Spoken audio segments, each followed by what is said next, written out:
ఒకప్పుడు టీమిండియాలో కపిల్ దేవ్, సునీల్ గవాస్కర్ కీలకం. ఆ తర్వాత అజర్, సచిన్, గంగూలీ, ద్రావిడ్, సెహ్వాగ్, లక్ష్మణ్ తమదైన ముద్ర వేశారు. వాళ్ల తర్వాత ధోని, యువరాజ్ జోడీ ఓ ఊపు ఊపేసింది. అయితే కొన్నేళ్లుగా టీమిండియాకు రోహిత్ శర్మ, విరాట్ కోహ్లీ పిల్లర్స్గా ఉన్నారు. ఈ దశాబ్దంలో మేటి బ్యాటర్ ఎవరనగానే ఆ జాబితాలో విరాట్ పేరు గట్టిగానే వినిపిస్తుంది.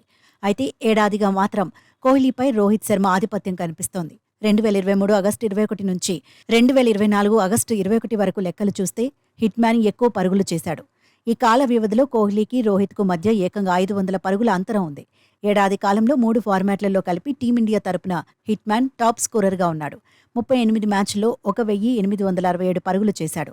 విరాట్ కోహ్లీ 34 మ్యాచ్ల్లో కలిపి 1385 పరుగులు సాధించాడు.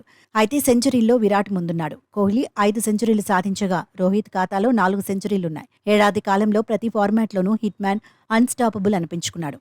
ఇంగ్లండ్తో టెస్టు సిరీస్లో 400కు పైగా పరుగులు చేశాడు. ఇందులో 2 సెంచరీలు ఉన్నాయి. ఇంగ్లండ్తో టెస్టు సిరీస్లో విరాట్ బరిలో దిగలేదు. ఈ ఏడాది ఆఫ్ఘనిస్తాన్తో ఒక టీ20కి కూడా కోహ్లీ దూరంగా ఉన్నాడు. విరాట్ కంటే 4 మ్యాచ్లే హిట్ మ్యాన్ ఎక్కువగా ఆడాడు. ఒకవేళ ఇంగ్లండ్పై రోహిత్ చేసిన పరుగులు తీసేసినా కోహ్లీ కంటే ముందే ఉంటాడు. అప్పటికి 219 పరుగుల ఆధిక్యంలో నిలుస్తాడు. దీంతో 2023 ఆగస్టు 21 నుంచి 2014 ఆగస్టు 21 వరకు రోహిత్దే ఆధిపత్యమని అభిమానులు చర్చించుకుంటున్నారు. ఇటీవలే సిఎట్ ప్రకటించిన అవార్డులో hitman player of the ఇయర్గా, Kohli one day player of the ఇయర్గా నిలిచారు. నిజానికి పరుగుల రేసులో ఇద్దరు పోటీ పడ్డారు. వన్డే వరల్డ్ కప్లో అద్భుతంగా రాణించారు.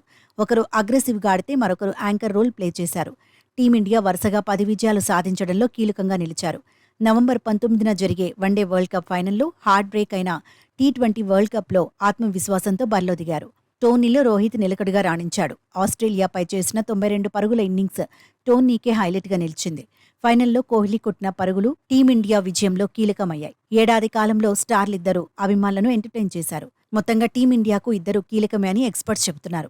ఏళ్లుగా భారత జట్టుకు సేవలందిస్తున్న కోహ్లీ, రోహిత్ను ఒకరితో మరొకరిని పోల్చకూడదంటున్నారు. ఇద్దరూ లెజెండ్సే అంటున్నారు. ఎవరి స్టైల్ వారిదంటూ కితాబిస్తున్నారు.